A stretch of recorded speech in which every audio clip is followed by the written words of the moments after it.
Olá, tudo bem? Aqui é seu amigo, evangelista e escritor Samuel Teodoro. Hoje nós iremos abordar a lição de número 12, exatamente, lição de número 12, que tem por título A Reconciliação de Jacó com Esaú.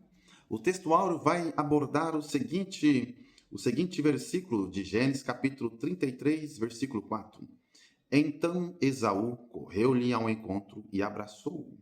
E lançou-se sobre o seu pescoço e beijou e choraram. Coisa maravilhosa esse reencontro de Esaú com Jacó. A verdade prática vai dizer o seguinte: em Deus sempre há possibilidade de perdão e reconciliação. Em Deus. É bom nós falarmos que aqui nós estamos falando no segmento cristão, então em Deus sempre há reconciliação, mas nunca é tarde para pedir perdão, se reconciliar, não é isso? Por quê? Porque tem um versículo aqui no livro de Provérbios, capítulo número 6, o versículo 16 até o 19. Do versículo 16 até o 19 eu não vou ler, mas só para você saber o que está escrito aqui. Aqui está dizendo que 6 coisas o Senhor aborrece, Deus aborrece, mas a sétima ele abomina. Qual é a sétima que ele tanto abomina? Aquele que semeia contenda entre irmãos. Ou seja, então dar-se a entender que o Senhor Jesus, ele detesta, ele abomina contenda entre irmãos. Então, aqui nós estamos falando de 2 irmãos sanguíneos, 2 homens que nasceram da semente do patriarca Isaque, e agora eles se encontram afastados. Mas é exatamente nesta lição que os 2 irão se encontrar, se reencontrar novamente. A leitura bíblica em classe está em Gênesis, capítulo 33, do versículo 1 ao versículo 10, que vai dizer o seguinte: E levantou os olhos e olhou, e eis que vinha Esaú e 400 homens com ele. Ou seja, dar-se a entender aqui no princípio desse versículo que Esaú não era com boas intenções. Ele estava preparado até mesmo para uma guerra. Ele não veio para a guerra, não, ele não veio guerrear, senão ele vinha já com toda a sua força exaustiva, já mostrando que ele estava a fim de destruir tudo. Não, mas ele veio preparado. Então repartiu os filhos entre Leia e Raquel e 2 servas. Então Jacó, né, já sabendo já que o camarada está preparado para alguma coisa, né? Então já vou aqui me anteceder se ele vier realmente a cumprir uma tragédia aqui, para mim colocar os filhos, uma parte com Leia e a outra parte com Raquel. Versículo 2: E pôs a serva e seus filhos na frente, e a Leia seus filhos atrás, porém a Raquel e José os derradeiros. Olha, já estava querendo já separar o que ele gostava mais, né? Vamos à leitura. E ele mesmo passou adiante deles, e inclinou-se à terra 7 vezes, até que chegou a seu irmão. Então Esaú correu-lhe ao encontro e abraçou-o, e lançou-se sobre o seu pescoço e beijou, e choraram. Depois levantou seus olhos e viu as mulheres e os meninos, e disse: Quem são estes contigo? E ele disse: Os filhos que Deus graciosamente tem dado a teu servo. Versículo 6. Então chegaram as servas e elas e os filhos, e inclinaram-se. E chegou também Leia com seus filhos, e inclinaram-se. Depois chegaram José e Raquel, e inclinaram-se. E disse Esaú: De sorte que te serve todo este bando que tenho encontrado. E ele disse: Para achar graça aos olhos de meu senhor. Mas Esaú disse: Eu tenho bastante, meu irmão. Seja para ti o que tens. Então disse Jacó: Não se agora tenho achado graça a teus olhos, olha, peço-te que tomes o meu presente da minha mão, porquanto tenho visto o teu rosto como se tivesse visto o rosto de Deus, e tomaste contentamento entre mim. Glória a Deus. Agora vamos à leitura e vamos desmiuçar aqui através da leitura do texto por completo, depois dessa leitura bíblica em classe, dos textos canônicos da Bíblia Sagrada. Na introdução, como eu comento o ponto preciso, vamos a eles. Na introdução vai dizer o seguinte: nessa oportunidade, veremos que encontro de Esaú com Jacó, por que não se dizer reencontro, né? Com Esaú e Jacó, é um exemplo a ser seguido por todos os que tiverem algum tipo de desentendimento com seus familiares ou outras pessoas próximas. Aqui o texto da Bíblia, melhor dizendo, da leitura aqui do texto da revista está dizendo próximas e ponto final, mas eu dei uma vírgula aqui. E por que não se dizer também daquelas que se encontram distantes? Se distanciaram muitas das vezes por causa de algum desentendimento. Se foi por isso, temos que se reconciliar antes que aconteça o pior, antes que seja tarde. Aqui a leitura bíblica ainda, né, vai dizer o seguinte aqui, melhor dizendo, a leitura dos textos da revista vai dizer o seguinte agora, no ponto preciso: transformar o ser humano, seu caráter, sua personalidade, suas emoções, é algo que somente o Criador pode fazer. Exatamente. Eu também acredito na mesma coisa. Quando o ser humano já está maduro, ele tem as suas características daquela criação que ele foi herdado através dos seus pais, da sua mãe. Mas Jesus, ele vai lá e modela o ser humano do jeito que ele quer, né? Deus, ele é o transformador, ele que dá uma direção, aquele que fazia coisa errada deixa de fazer. Aquele que foi criado de uma maneira, Deus, ele pega, modela ele, deixa um vaso perfeito, como diz lá em Jeremias 18, do jeito que ele quer ser, do jeito que ele quer usar aquele vaso, e aquele vaso venha a ser usado, do jeito que aquele vaso será usado, do jeito que Deus quer fazer, ele faz. Diz aqui no ponto preciso da lição, estou no tópico 1 ainda, agora estou no subtópico 3, lá, Raquel. É interessante ressaltar que Jacó colocou a sua serva e seus filhos à frente, depois Leia e seus filhos, porém, sua amada Raquel e seu amado filho José colocou por último, em uma tentativa de protegê-los. Foi o que eu li lá na leitura bíblica em classe, de Gênesis capítulo 33, e o versículo de número 3, precisamente, vai dizer o que está dizendo aqui. Você vê que aqui Jacó, ele já tinha uma preferência pelo seu filho José e também pela sua amada, né, Raquel. Ele amava mais Raquel do que Leia. Muito bem. E o que acontece é que quando o ser humano ele nasce, diz a ciência, que ele herda 50% do DNA da mãe e 50% do DNA do seu pai, dos seus genitores. Ou seja, os filhos, eles herdam, isso se está se tratando de genética. Ele herda 50% do DNA da mãe, 50% do DNA do pai, exceto o caso de DNA do mitocondrial. Eu acho que é isso mesmo que eu estou falando aqui. Mitocondrial, DNA mitocondrial, ou seja, é aquele DNA que o filho ele herda mais da sua mãe.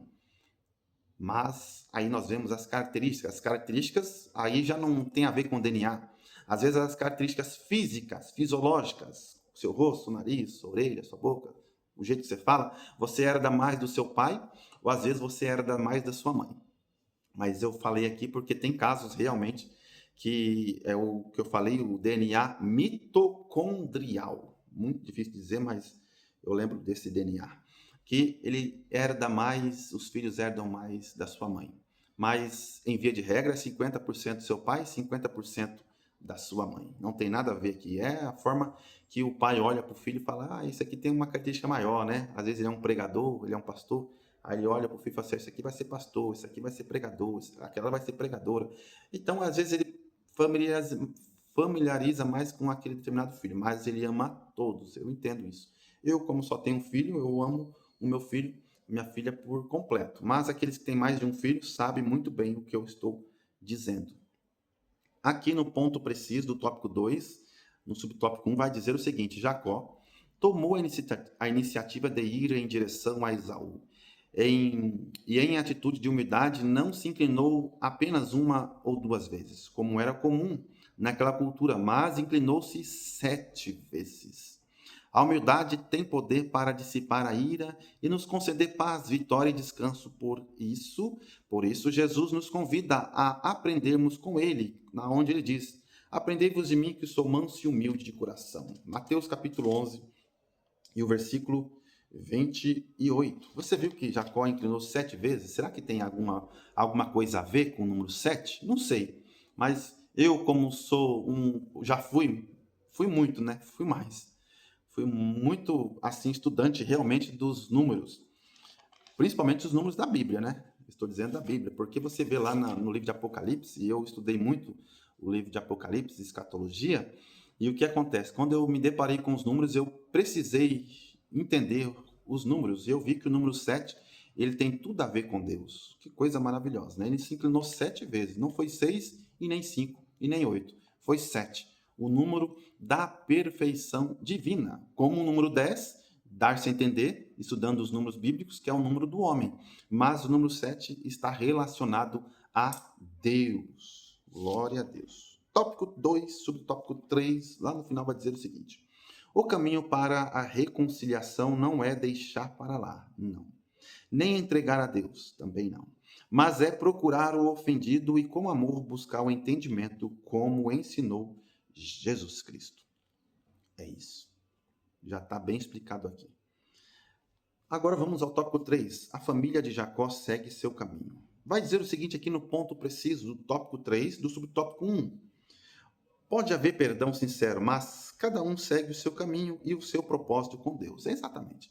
Por quê? Porque ali os dois irmãos poderiam caminhar juntos, falar, vamos viver juntos, vamos viver unidos, mas Jacó, ele estava debaixo de uma promessa messiânica, por que não se dizer que o Messias adivinha da descendência de Abraão, posteriormente da descendência de Isaac, posteriormente da descendência de Jacó. Então ele estava debaixo de uma promessa, não uma promessa humana, não uma promessa rasa, não era uma promessa qualquer, não era uma promessa, por que não se dizer, uma promessa financeira, dele ficar rico, embora ele ficou rico porque ele tinha estratégias e Deus deu sabedoria para ele enriquecer.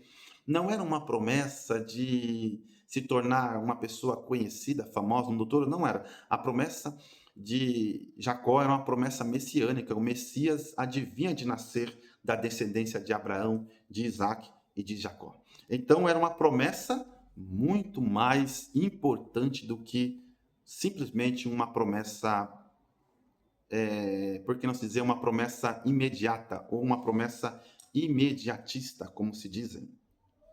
Muito bem, na conclusão vai dizer o seguinte: as famílias de Abraão, Isaac e Jacó enfrentaram muitos desafios e dificuldades.